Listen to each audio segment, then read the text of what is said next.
Okay so this is gonna be our next topic. हम आज की क्लास में कूलिंग कर्व करेंगे और इसकी डिटेल्स को देखते हैं। The first thing about cooling curve is that कि ये एक एक्सोथर्मिक चेंज है।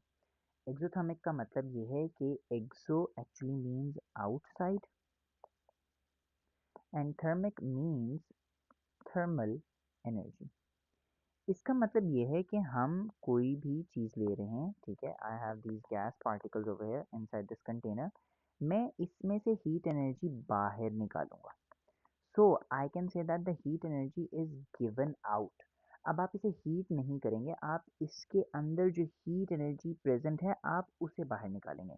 रिमेंबर दिस, बहुत से बच्चे से कहते हैं कि जी कि हम कूल करेंगे, हम इसे ठंडा करेंगे। तो रिमेंबर दिस कि फिजिक्स साइंस की लैंग्वेज में कूलिंग कोई प्रोसेस नहीं होता। एक्चुअली में हीट एनर्जी को बाहर निकालते हैं तब कूलिंग होती है। आप ऐसा नहीं कर सकते कि किसी चीज़ को कूल डाउन कर दें without taking the heat energy out, ठीक है।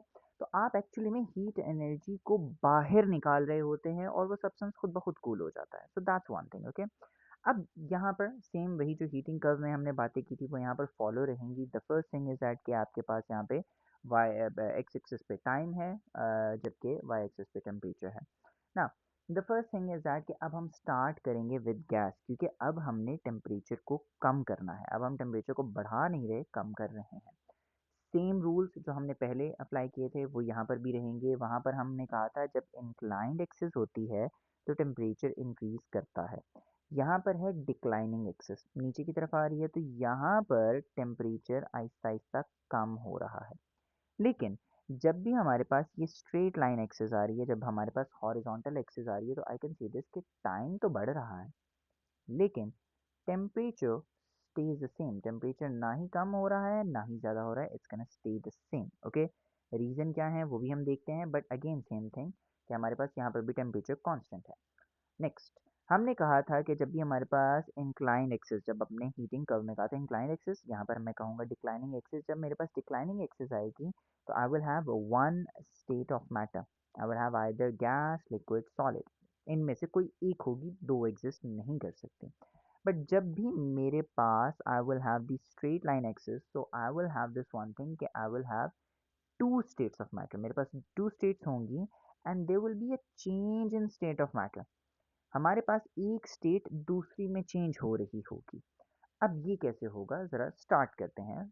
The first thing is gas हमने एक ली, हमने उस गैस को आहिस्ता आहिस्ता ठंडा करना स्टार्ट किया, आहिस्ता आहिस्ता कूल करना स्टार्ट किया, उसकी हीट एनर्जी हमने बाहर निकालनी स्टार्ट की।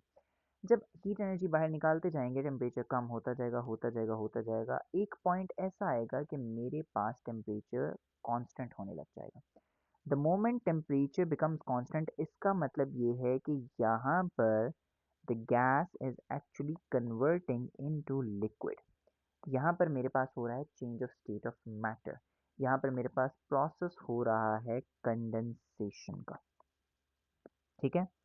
नाउ द नेक्स्ट थिंग, जब तक मेरे पास सारी की सारी गैस लिक्विड में कन्वर्ट नहीं हो जाती तब तक मेरे पास उस कंटेनर के अंदर जहाँ पर मैं टेम्परेचर को कम कर रहा था उसका टेम्परेचर कांस्टेंट रहेगा। ये टोटल जो मेरा एक मिक्सचर सा बना हुआ है, इसके अंदर गैस लिक्विड कलेक्टिवली दोनों प्रेजेंट हैं और इसका टेम्परेचर कांस्टेंट रहेगा। ये चेंज नहीं होगा जब तक कि मेरी सारी की सारी गैस लिक्विड में कन्वर्ट ना हो जाए।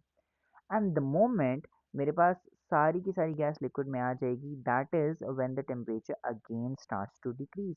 अब क्वेश्चन आ जाता है कि यहाँ पर क्यों ऐसा है कि टेम्परेचर कम नहीं हो रहा। आप तो कंटिन्यूसली हीट एनर्जी बाहर निकाल रहे हैं, हीट एनर्जी बाहर निकल रही है लेकिन टेम्परेचर कम नहीं हो रहा। तो इसका रीज़न हमारे पास ये है कि जब आप यहाँ पर हीट एनर्जी बाहर निकालेंगे तो particles are coming closer together.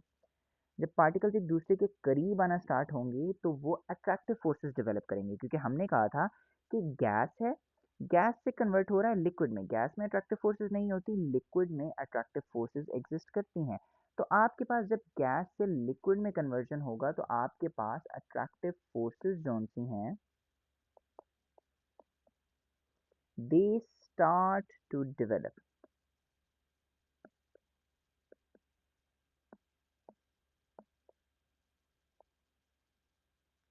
तो ये यहाँ पर डेवलप होना स्टार्ट होंगी। दैट इज वाई हमारे पास यहाँ पर टेम्परेचर विल स्टे कांस्टेंट जब तक कि लिक्विड कंप्लीट फॉर्मेशन नहीं हो जाती।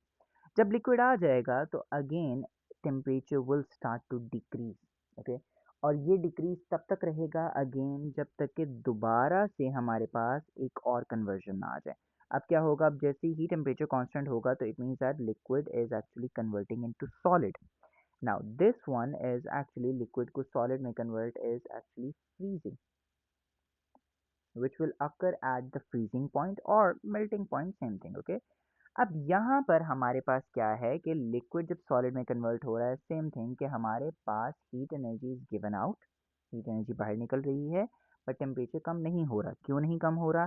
Because particles are coming closer and the attractive forces are going to develop over here. That's why यहाँ पर attractive forces क्योंकि develop हो रही हैं तो हमारे पास temperature will stay same for a period of time. And then जब आपके पास सॉलिड आ जाएगा, अब आप टेम्परेचर को कम करते जाएं, you will only have solid. This solid will not change into any other state of matter. This is the major detail for cooling curve, and that's it for today's video.